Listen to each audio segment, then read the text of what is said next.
Hey everyone, welcome back to Yuri's Box. In this video, I'm going to talk about the bear market blues. If you like this kind of content, consider leaving a like. And as usual, nothing in this video is financial advice. So there are really three things I want to talk about in this video in relation to the recent negative price action we saw in markets. First off, I hope everyone is doing well. Amid these turbulent times, and it's the weekend. The best thing to do is log off, touch grass, and enjoy the sunshine. Try not to obsess over charts. So even if you're watching this video, close it, go outside and enjoy the sunshine. Try and at least get some try to get distracted really from the markets, and especially when you have red on the screen, which is definitely not good, unless you're long bonds and you see yields tumbling, and in that case, congratulations.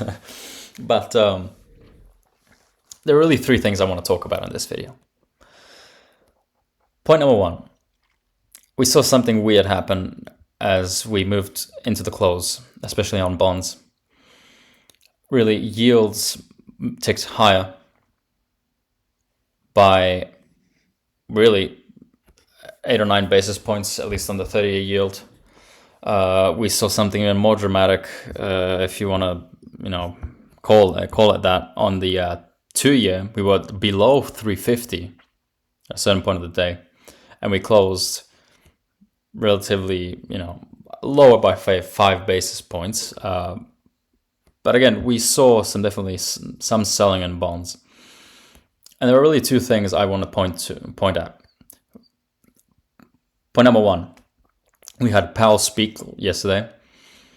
And what he said is basically that the Fed is going to wait before they're going to cut.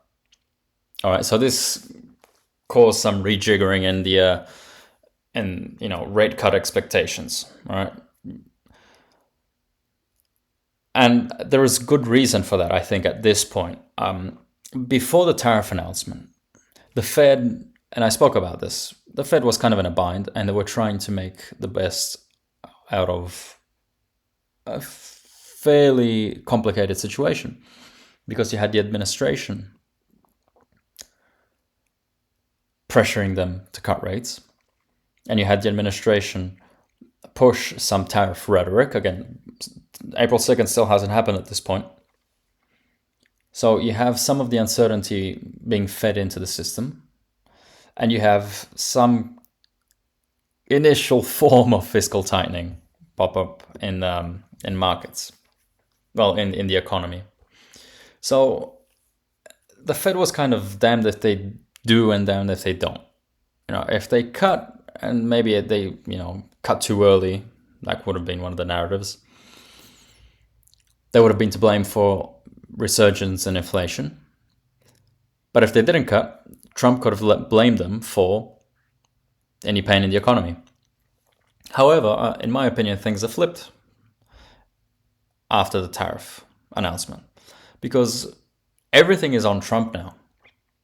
And again, I'm not judging whether Trump is right or wrong. I mean, that is an entirely different topic. I'm not putting any judgment on what we saw on April 2nd. I'm just saying that from a political view, if you're Powell, you have a perfect scapegoat. Because if things, just get worse from now on, and we have to face some kind of a landing in the next few months, possibly the summer, and the Fed is forced to act and say, push us to the zero bound once again, it'll be because they're late, but it'll be because of tariffs. It won't be because something happened because they kept rates too high. Yes, rates were high, but the economy was still doing okay. They can easily point towards non-farm payrolls still printing 200K in March. Now, from a political perspective, if they're forced to act and cut rates in a significant manner, they have kind of the green light, because they can easily blame it on Trump now.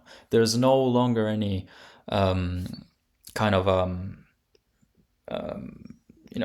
who is to blame here? Is the Fed or is it Trump? No, everybody's going to point towards tariffs. All right. Now, again, just for clarity, if you go and read and scratch beneath the surface, there are issues with the jobs market. All right. Many of the jobs that we keep seeing come from healthcare and education. And again, whenever the bulk of job gains comes from that, it's typically not a good sign. But again, to keep things short on bonds, really, the Fed is going to stay. It's going to stay put, and they're going to wait.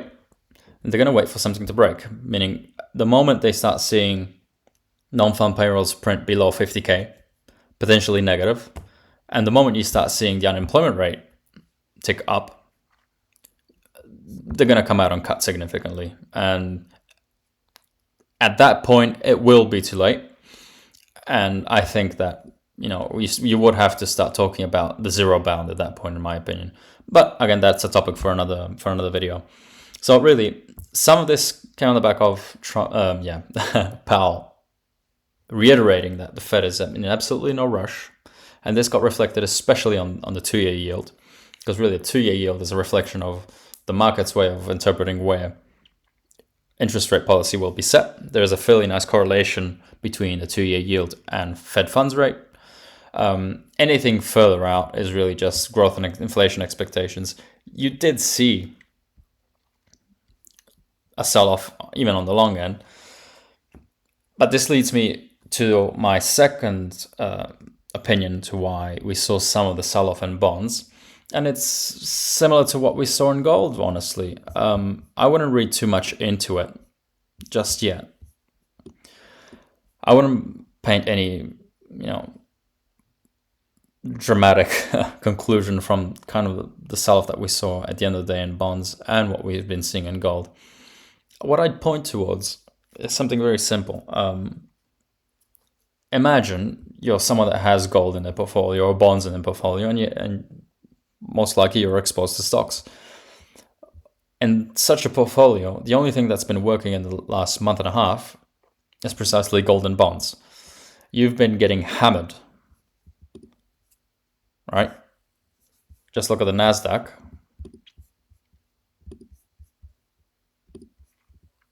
We're down 20%. All right.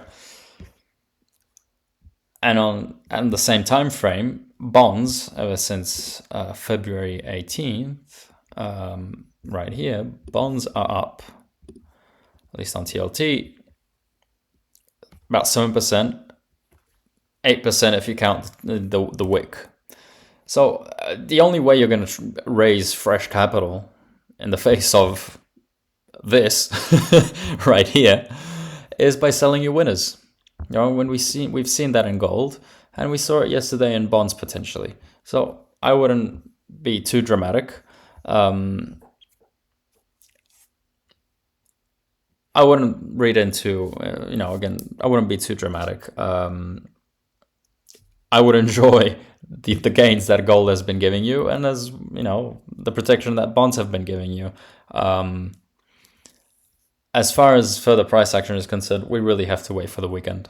We really have to wait and see as we move towards the futures opening on Sunday, tomorrow, whether we get some kind of announcement, some kind of post on Truth Social by Trump, if we see other countries, rather than retaliating, perhaps pointing towards some kind of a deal. I wouldn't hold my breath on it, just yet, given the fact that anyone that backs down just yet will likely just look weak. If Trump backs down after throwing a bazooka at the market, it'll just look ridiculous, which I'm not saying can't happen. I'm just saying he'll look ridiculous. If the EU does that, they'll look ridiculous as well. China has already retaliated, so I think we are still in the escalation part of the event. But again, I could easily be wrong, and we could get some kind of post-truth on post on Truth Social there. I got it right, which could easily, change things on a moment's notice. So again, as I always say, it's not about the technicals. It's about, sadly, the events that are happening outside of the squigglies on the chart. So that's it for bonds. The second thing I wanted to point out is what we saw in Bitcoin. Because what we saw in Bitcoin is something that potentially is counterintuitive. Because if you were to see stocks decline 6%, well, your first thought is, well, Bitcoin is down at least 10, 15%. But that's not what we've been seeing. Price action has been rather flat as of late. And I've read many, many tweets saying, welcoming this relative outperformance by Bitcoin.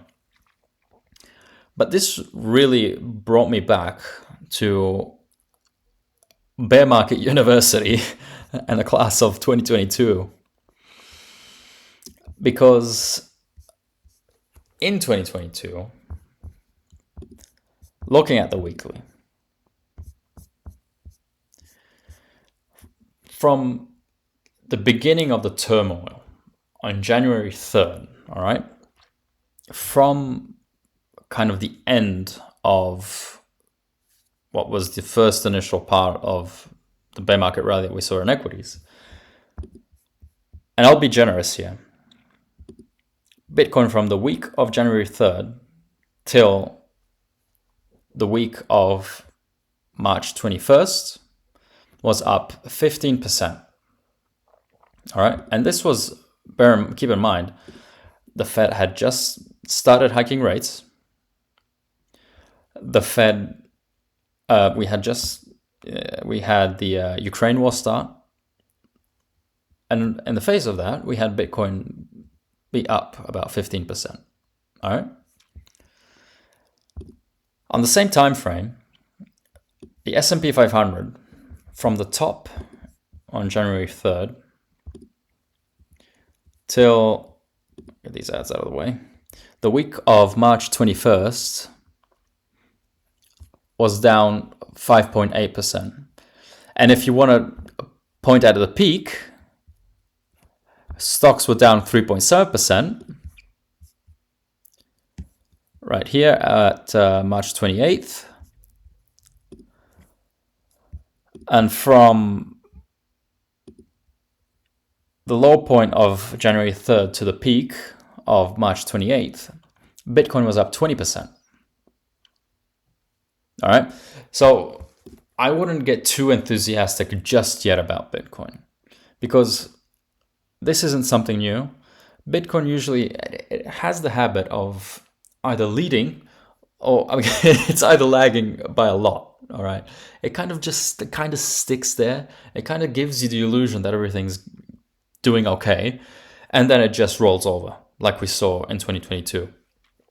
Now, the only way we get something like this, as I've pointed in my previous videos when pointing towards the 2019 comparison, is again if we see something like what we've been seeing in recent days, potential for a growth scare. All right, so yes, this is welcome news. It's if you're bullish Bitcoin. Personally, no, I don't hold any Bitcoin, but I am sympathetic to the Bitcoin story. And at least on paper, it's a welcome move.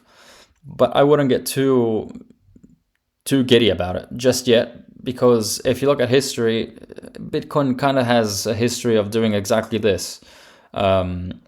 Sideways action, while equities are, having a terrible time, just to roll over eventually. I don't know if it'll happen and when it'll happen. Just keep in mind what I just pointed out right here. What we saw from January 3rd of 2022 till the end of March of 2022. All right, we saw significant, relative strength on Bitcoin's behalf. At the same time, when equities were selling off, but eventually that resolved to the downside. So I wouldn't get too happy just yet about Bitcoin. That is my message. I'll close the video with pointing something out that I already pointed out in my previous videos, which is credit spreads. All right, I think if you don't want to go outside and take in the sun and touch grass, and you really want to dwell on anything, dwell on credit spreads. Currently, we have taken out the yen carry trade high on credit spreads. And I wouldn't be surprised that whenever this updates on Monday, we actually move up closer towards perhaps the high of 2023. If we continue to see follow through in credit spreads and credit spreads widening, that would be an indication of financial conditions tightening.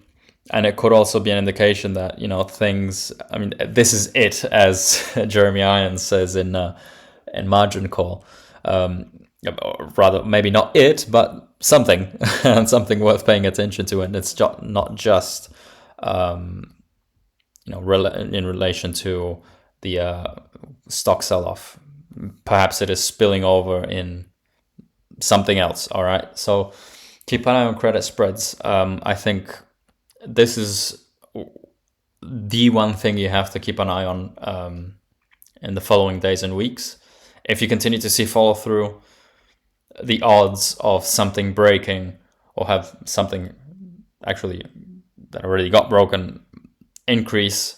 And so you just have to raise your expectation for some kind of a landing in the following months. I'll leave it at that.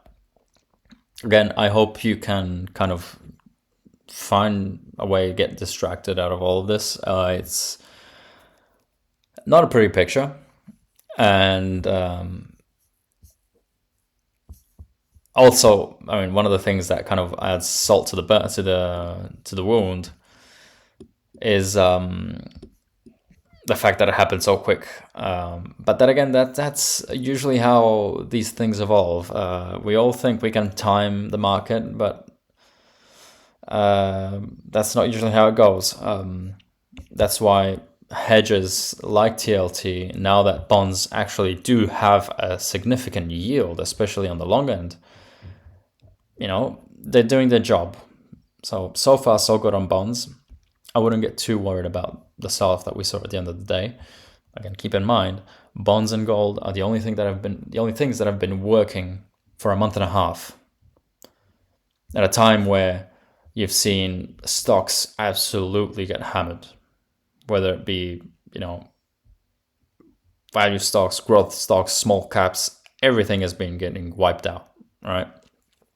So I hope you can enjoy the weekend. If you like this kind of content, consider leaving a like. And as usual, nothing in this video is financial advice. I'll see you next time.